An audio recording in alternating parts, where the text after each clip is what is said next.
bertemu di kampus Akabri Darat.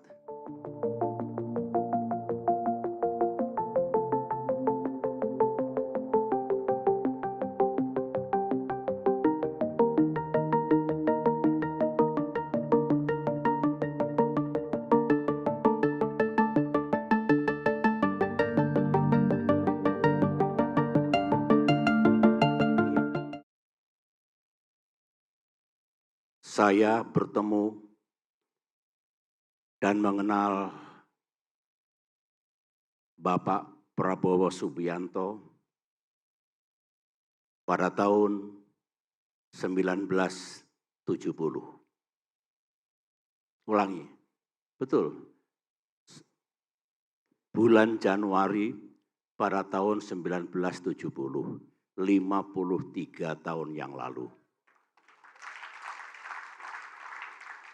Bertemu di kampus Akabri Darat, sekarang Akademi Militer di Lembah Tidar. Karena kami sama-sama dengan tekad bulat ingin menjadi prajurit. Kami sama-sama ingin menjadi patriot, pembela tanah air. Setelah menyelesaikan pendidikan di Akademi Militer, dalam perkembangannya Pak Prabowo masuk Korps Baret Merah, Kopassus. Sedangkan saya Baret Hijau, Kostrat.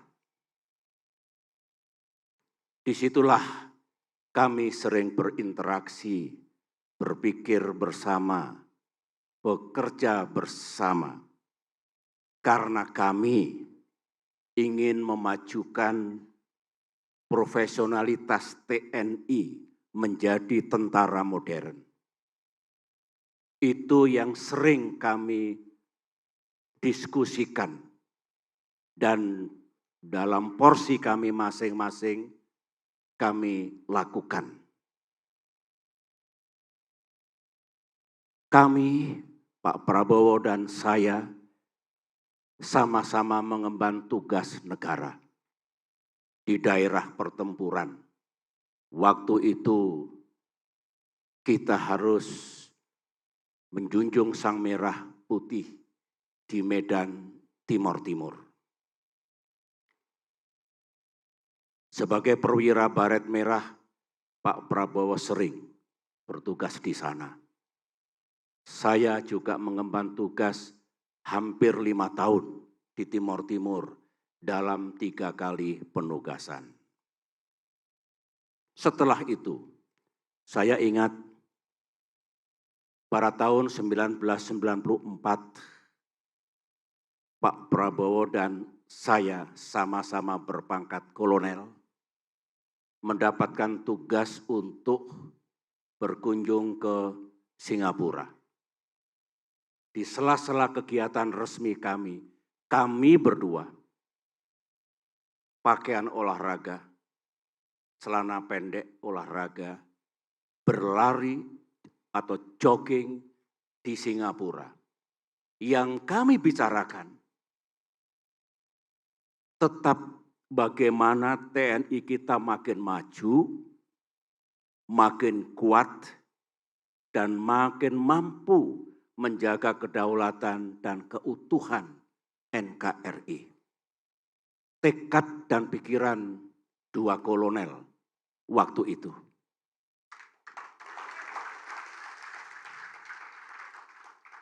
Itulah antara lain, sekali lagi antara lain, kebersamaan kami, kebersamaan Prabowo SBY selama lebih dari 20 tahun sebagai prajurit. Sejarah mencatat, saya kira Pak Prabowo akan bersetuju dengan saya, bahwa kita punya idealisme.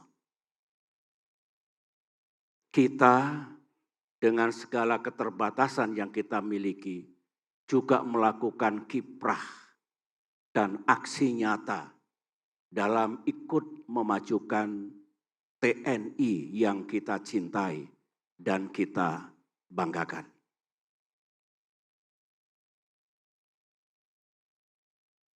Berikut ini saya juga ingin memberikan testimoni saya tentang jejak dan perjalanan Pak Prabowo di dunia politik, kenegaraan, dan pemerintahan. Perjalanan Pak Prabowo di dunia politik ternyata sangat serupa dengan yang saya tempuh.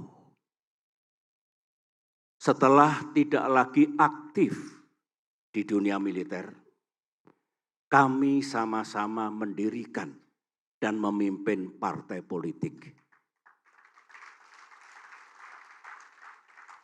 Ini adalah jalan yang sah, jalan demokrasi. Karena kami tahu tentara tidak boleh melakukan politik praktis.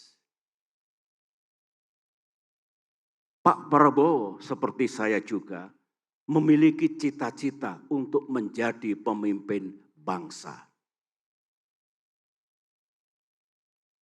Dengan memilih jalan yang sah dan benar, yaitu jalan demokrasi yang ini berlaku secara universal. Jadi beliau memang tadinya sahabat saya tadinya. Tapi akhirnya menjadi senior saya. Jadi beliau memang bisa dikatakan kadet terbaik, taruna terbaik, ya kan? Jadi dalam sejarah akademi militer, ini Pak SBY saya boleh cerita sedikit ya? Kapan lagi, ya kan?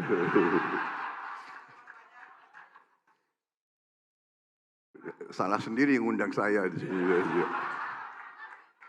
Ada kopi lagi di sini. Jadi dalam sejarah akademi militer, ya kan? Ini sejarah West Point, mana-mana ratusan tahun dipelajari.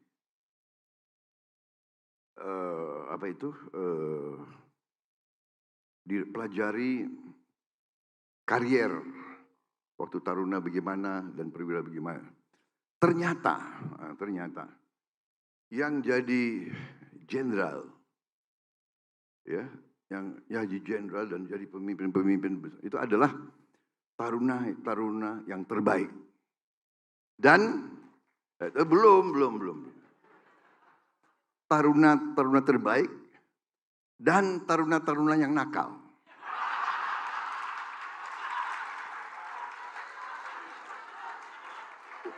Ini benar ini, ada referensinya ada, nggak ngarang saya, benar ini.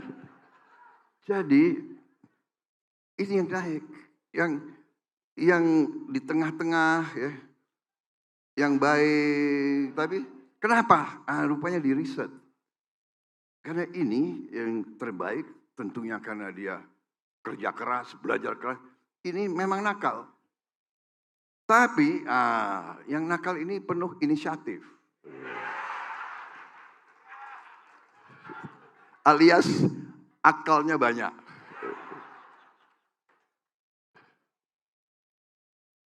Jadi ada cerita yang, ini ada wartawan banyak ya, gak enak saya. Tapi gak apa-apalah. Kalau udah capres semua dipelajari, ya kan? Semua dicek.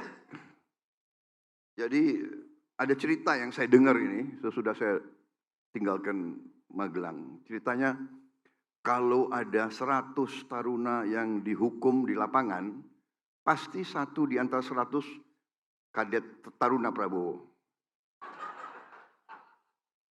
Kalau ada 30 taruna yang dihukum di lapangan, salah satu dari 30 pasti ada taruna Prabowo. Kalau 10 yang sedang dihukum, 1 dari 10 pasti ada Prabowo. Dan kalau kamu lihat satu taruna sedang dihukum, yaitu Prabowo.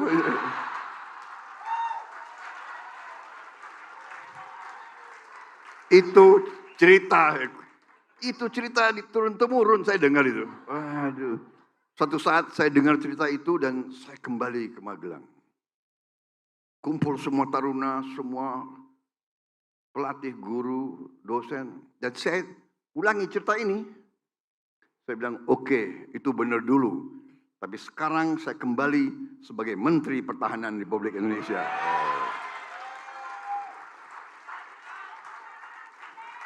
Jadi, taruna terbaik, ya kan, taruna yang nakal. Sekarang kita bekerja sama. Saudara-saudara, jadi Pak SBY ini selalu the best. Dimanapun beliau itu selalu lulus terbaik, berbuat terbaik dan sebagainya. Itulah cerita. Jadi waktu itu beliau lulus tahun 73. Saya masuk sama-sama beliau tahun 70, sama-sama gitu. Tapi nampaknya Akademi Militer sangat mencintai saya. Saking cintanya, aku dikasih pendidikan tambahan 1 tahun. Kalian ketawa ya. Itu beasiswa loh. Tambah 1 tahun. Karena saking sayang sama saya gitu. Jadi itu perjalanan dan kita punya latar belakang hampir sama. Kita punya mentor, kita punya guru, kita sama-sama muridnya Pak Sarwo Edi Wibowo, seorang pemimpin yang dulu menjadi idola kita semua. Jadi saya tuh Pak SBY, saya masuk Baret Merah karena saya lihat Pak Sarwo Edi. Idola saya Sarwo Edi Wibowo dulu. Bowonya sama, beliau Wibowo. Saya jadi ada Bowo, aduh. Aku pingin seperti Sarwo Edi ini gitu. Benar itu, saya tidak ngarang. Jadi saya kenal Pak Sarwo. Kemudian beliau juga sahabat orang tua saya. Waktu sama-sama menghadapi masalah-masalah di saat-saat kritis bangsa Indonesia. Dan akhirnya saya, jadi nilai-nilai angkatan 45 itu saya kira tertanam di kita, sangat mendalam saya kira Pak SBY. Ya. Pengabdian, rela berkorban. Jadi yang menonjol dari angkatan 45 adalah rela berkorban. Dan idealisme, kejujuran. Saya kira banyak orang tidak tahu Pak Sarwo Edi itu orang yang sangat prasojo, orang yang mungkin meninggalnya ya nggak punya apa-apa. Maaf Pak SBY, karena saya saksi dan saya kenal dekat. Waktu itu mungkin Mas AHY masih sangat kecil Pak ya. Tapi saya kenal benar Pak Sarwo Edi.